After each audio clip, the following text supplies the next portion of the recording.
मैं इत्थे दसना चाहूँगा कि सरकार दा एक बच्चा जो सरकारी स्कूल दे विच पढ़दा उस ते औसतन 5000 तो लैके 6000 रुपए प्रति विद्यार्थी खर्चा आउंदा। ਜਦੋਂ कि ਜਿਹੜੀਆਂ ਸੈਲਫ ਫਾਈਨਾਂਸਿੰਗ ਇੰਸਟੀਟਿਊਸ਼ਨਸ ਨੇ ਜਿਹੜੇ ਸਕੂਲਾਂ ਦੀ ਅਸੀਂ ਸਾਰੀਆਂ ਐਸੋਸੀਏਸ਼ਨਾਂ ਨੁਮਾਇੰਦਗੀ ਕਰ ਰਹੇ ਹਾਂ ਅਸੀਂ, ਤਾਂ ਇਹ ਬਹੁਤ ਵਧੀਆ ਇਨਫਰਾਸਟ੍ਰਕਚਰ ਦੇ ਵਿੱਚ ਕੁਆਲਿਟੀ ਐਜੂਕੇਸ਼ਨ ਸਿਰਫ 2000 ਰੁਪਏ ਤੋਂ ਲੈ ਕੇ 3-4 ਹਜ਼ਾਰ ਰੁਪਏ ਮਹੀਨੇ ਦੇ ਵਿੱਚ ਬਹੁਤੀਆਂ ਸੰਸਥਾਵਾਂ 80% ਨੇ ਜਿਹੜੀਆਂ ਉਹ ਸੇਵਾ ਨਿਭਾ ਰਹੀਆਂ ਨੇ।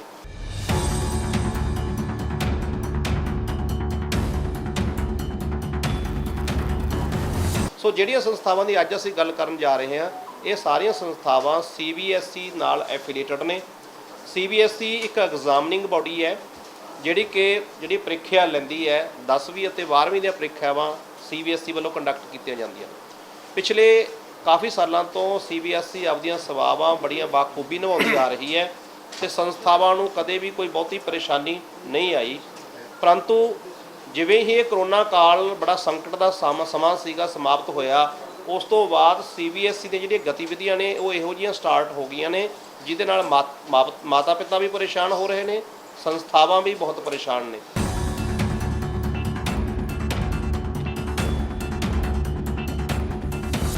ਇਹ ਪ੍ਰੈਸ ਕਾਨਫਰੰਸ ਕੀਤੀ ਜਾ ਰਹੀ ਹੈ। ਇਹ federation of private school and association Punjab, Haryana association ਅਤੇ ਚੰਡੀਗੜ੍ਹ ਇੰਡੀਪੈਂਡੈਂਟ ਐਸੋਸੀਏਸ਼ਨ ਤਿੰਨਾਂ ਵੱਲੋਂ ਸਾਂਝੀ ਪ੍ਰੈਸ ਕਾਨਫਰੰਸ ਹੈ।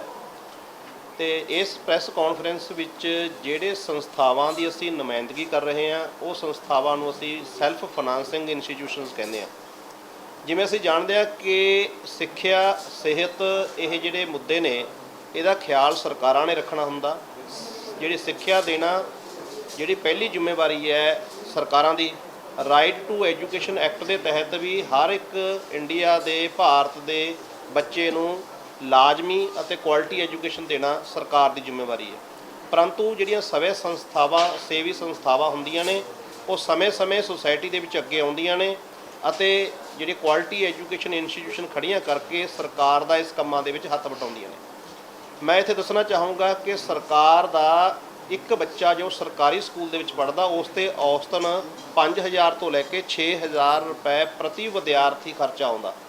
ਜਦੋਂ ਕਿ ਜਿਹੜੀਆਂ ਸੈਲਫ ਫਾਈਨਾਂਸਿੰਗ ਇੰਸਟੀਟਿਊਸ਼ਨਸ ਨੇ ਜਿਹੜੇ ਸਕੂਲਾਂ ਦੀ ਅਸੀਂ ਸਾਰੀਆਂ ਐਸੋਸੀਏਸ਼ਨਾਂ ਨੁਮਾਇੰਦਗੀ ਕਰ ਰਹੇ ਹਾਂ ਅਸੀਂ, ਤਾਂ ਇਹ ਬਹੁਤ ਵਧੀਆ ਇਨਫਰਾਸਟ੍ਰਕਚਰ ਦੇ ਵਿੱਚ ਕੁਆਲਿਟੀ ਐਜੂਕੇਸ਼ਨ ਸਿਰਫ 2000 ਰੁਪਏ ਤੋਂ ਲੈ ਕੇ 3-4 ਹਜ਼ਾਰ ਰੁਪਏ ਮਹੀਨੇ ਦੇ ਵਿੱਚ ਬਹੁਤੀਆਂ ਸੰਸਥਾਵਾਂ 80% ਨੇ ਜਿਹੜੀਆਂ ਉਹ ਸੇਵਾ ਨਿਭਾ ਰਹੀਆਂ ਨੇ। ਸੋ ਇਸ ਦੇ ਬਾਵਜੂਦ ਵੀ ਇਹਨਾਂ ਸੰਸਥਾਵਾਂ ਨੂੰ ਸਰਕਾਰ ਵੱਲੋਂ ਕੋਈ ਵਿੱਤੀ ਸਹਾਇਤਾ ਨਹੀਂ ਦਿੱਤੀ ਜਾਂਦੀ। ਸੋ ਜਿਹੜੀਆਂ ਸੰਸਥਾਵਾਂ ਦੀ ਅੱਜ ਅਸੀਂ ਗੱਲ ਕਰਨ ਜਾ ਰਹੇ ਹਾਂ, ਇਹ ਸਾਰੀਆਂ ਸੰਸਥਾਵਾਂ CBSE ਨਾਲ ਐਫੀਲੀਏਟਡ ਨੇ। CBSE ਇੱਕ ਐਗਜ਼ਾਮਨਿੰਗ ਬਾਡੀ ਹੈ ਜਿਹੜੀ ਪ੍ਰੀਖਿਆ ਲੈਂਦੀ ਹੈ। 10ਵੀਂ ਅਤੇ 12ਵੀਂ ਦੀਆਂ ਪ੍ਰੀਖਿਆਵਾਂ CBSE ਵੱਲੋਂ ਕੰਡਕਟ ਕੀਤੀਆਂ ਜਾਂਦੀਆਂ। ਪਿਛਲੇ ਕਾਫੀ ਸਾਲਾਂ ਤੋਂ CBSE ਆਪਦੀਆਂ ਸੇਵਾਵਾਂ ਬੜੀਆਂ ਬਾਖੂਬੀ ਨਿਭਾਉਂਦੀ ਆ ਰਹੀ ਹੈ ਤੇ ਸੰਸਥਾਵਾਂ ਨੂੰ ਕਦੇ ਵੀ ਕੋਈ ਬਹੁਤੀ ਪਰੇਸ਼ਾਨੀ ਨਹੀਂ ਆਈ। ਪਰੰਤੂ ਜਿਵੇਂ ਹੀ ਇਹ ਕਰੋਨਾ ਕਾਲ ਬੜਾ ਸੰਕਟ ਦਾ ਸਮਾਂ ਸੀਗਾ ਸਮਾਪਤ ਹੋਇਆ, ਉਸ ਤੋਂ ਬਾਅਦ CBSE ਦੀਆਂ ਜਿਹੜੀਆਂ ਗਤੀਵਿਧੀਆਂ ਨੇ ਉਹ ਇਹੋ ਜਿਹੀਆਂ ਸਟਾਰਟ ਹੋ ਗਈਆਂ ਨੇ ਜਿਹਦੇ ਨਾਲ ਮਾਤਾ ਪਿਤਾ ਵੀ ਪਰੇਸ਼ਾਨ ਹੋ ਰਹੇ ਨੇ, ਸੰਸਥਾਵਾਂ ਵੀ ਬਹੁਤ ਪਰੇਸ਼ਾਨ ਨੇ। ਸੋ ਅੱਜ ਉਹਨਾਂ ਸਮੱਸਿਆਵਾਂ ਦਾ ਹੀ ਖੁਲਾਸਾ ਕਰਨ ਵਾਸਤੇ ਅੱਜ ਇਹ ਅਸੀਂ ਪ੍ਰੈਸ ਕਾਨਫਰੰਸ ਸੱਦੀ ਹੈ, ਜਿਹਦੇ ਵਿੱਚ ਮੈਂ ਦੱਸਣਾ ਚਾਹੂੰਗਾ ਵੀ ਜਦੋਂ ਕੋਈ ਸੰਸਥਾ ਐਫੀਲੀਏਸ਼ਨ ਲੈਂਦੀ ਹੈ ਤਾਂ ਉਸ ਨੂੰ ਉਸ ਦੀ ਜ਼ਮੀਨ ਦੇ ਮੁਤਾਬਕ ਉਸ ਨੂੰ ਸੈਕਸ਼ਨ ਨੇ ਜਿਹੜੇ ਅਲਾਟ ਕਰ ਦਿੱਤੇ ਜਾਂਦੇ ਨੇ। ਜਿਵੇਂ 2 ਏਕੜ ਦੇ ਵਿੱਚ 48 ਸੈਕਸ਼ਨ, 48 ਸੈਕਸ਼ਨ ਨੇ ਜਿਹੜੇ ਉਹ ਅਲਾਟ ਕਰ ਦਿੱਤੇ ਜਾਂਦੇ ਨੇ। ਉਸ ਤੋਂ ਬਾਅਦ ਉਹ ਸੰਸਥਾ ਦੇ ਕੋਲ ਜਿੰਨੇ ਬੱਚੇ ਦਾਖਲ ਹੁੰਦੇ ਨੇ ਉਹਦੇ ਮੁਤਾਬਕ ਉਹ ਆਪਦੇ ਸੈਕਸ਼ਨ ਰਨ ਕਰਦਾ ਰਹਿੰਦਾ। 25 ਸੈਕਸ਼ਨ ਹੋ ਗਏ ਜਾਂ 30 ਸੈਕਸ਼ਨ ਹੋ ਗਏ।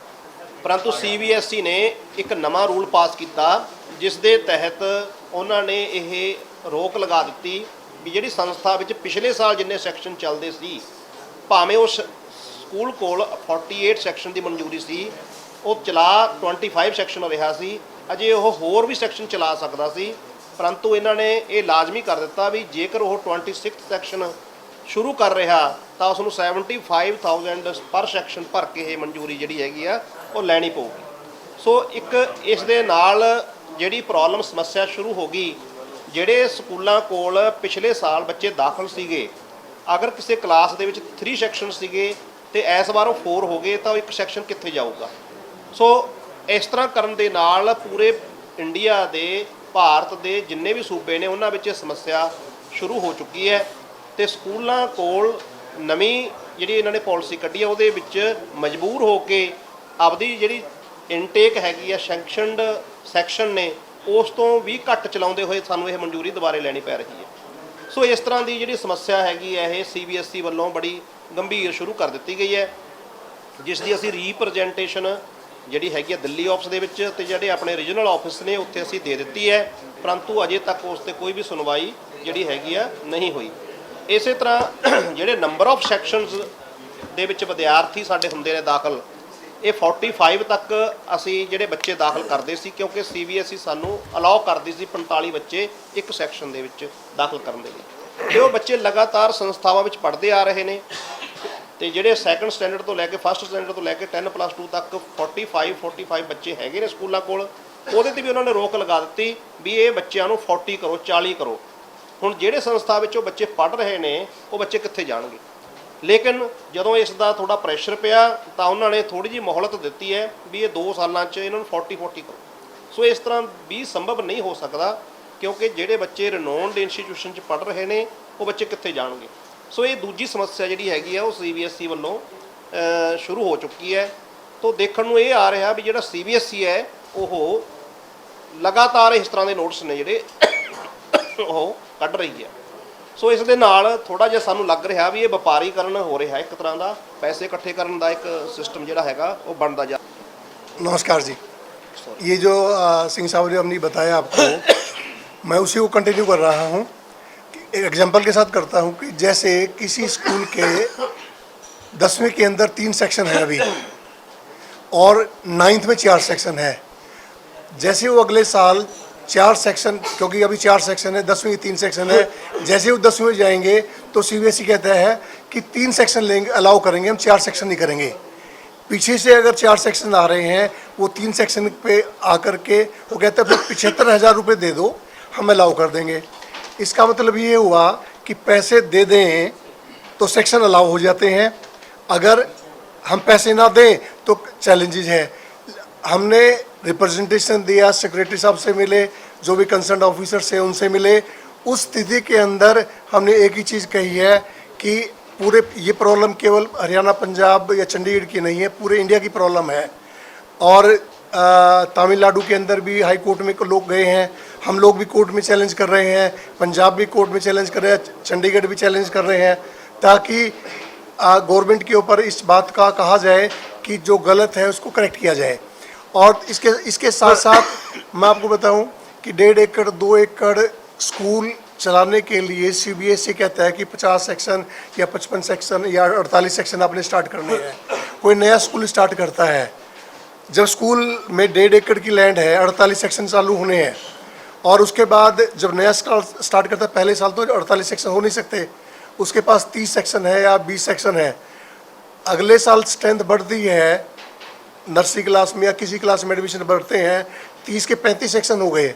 वो कहते हैं कि 5 सेक्शन पे आप 75,000 रुपये दो, लेकिन ऑप्टिमम यूज़ तो हमारे पास 48 का है, जो कि बाई नेचुरल 48 तक, तो 48 के बाद आगे जाते हैं तो बात कुछ लॉजिकल लगती है और समझ आती है। ये भी एक हमारा बड़ा कंसर्न, क्योंकि बड़े इलॉजिकल से कंसर्न उठाए हैं। और सबसे बड़ा मुद्दा ये है कि CBSE केवल एक एग्जामिनिंग बॉडी है, जैसे सिंह साहब ने बताया, और सरकार एजुकेशन स्टेट का सब्जेक्ट है, और हमारे ऊपर सारे के सारे रूल रेगुलर स्टेट के लगते हैं। और स्टेट ने कहीं पर भी बाइंडेशन नहीं दी है कि आपने इतने बच्चे पढ़ाने हैं या इतने बच्चे कम करने हैं, क्योंकि उसके अंदर आपको एक बच्चे के अंदर कितना स्क्वायर फीट एरिया चाहिए वो प्रिस्क्राइब किया हुआ है, उसको हम फॉलो करते हैं। उसके अंदर कहीं कहीं क्वेश्चन करते हैं, अगर कहीं गलती पर होंगे करेक्ट करेंगे, लेकिन पैसे जोड़ के मान लो 75,000 रुपये एक सेक्शन का हुआ, अल्टीमेटली ये पैसा डायरेक्टली इनडायरेक्टली तो पेरेंट्स के पास ही जाएगा।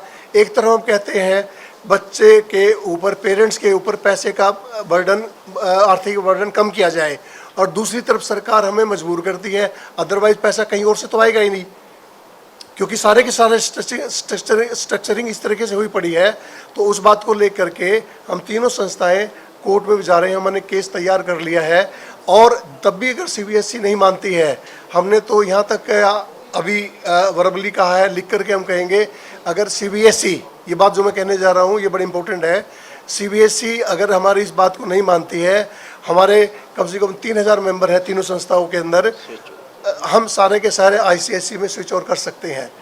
और हमारे जो स्कूल हैं वो सारे के सारे बिल्कुल अच्छे अपने एरिया की सबसे बढ़िया और बड़े स्कूल हैं, वो सारे के सारे हम स्विच ओवर भी कर सकते हैं।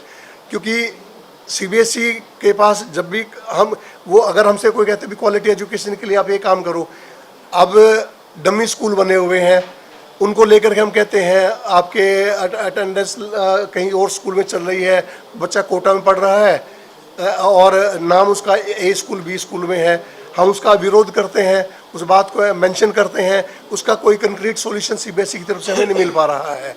तो उस लेवल पे, क्योंकि राइट डायरेक्शन में एजुकेशन देने के लिए कुछ ना कुछ नियम हमारे ऊपर लागू होने हैं, वही नियम कहीं ना कहीं सरकार के ऊपर जो अधिकारी हैं उनके ऊपर भी लागू होने चाहिए, ताकि कि एक सही दिशा के अंदर काम आगे बढ़ सके।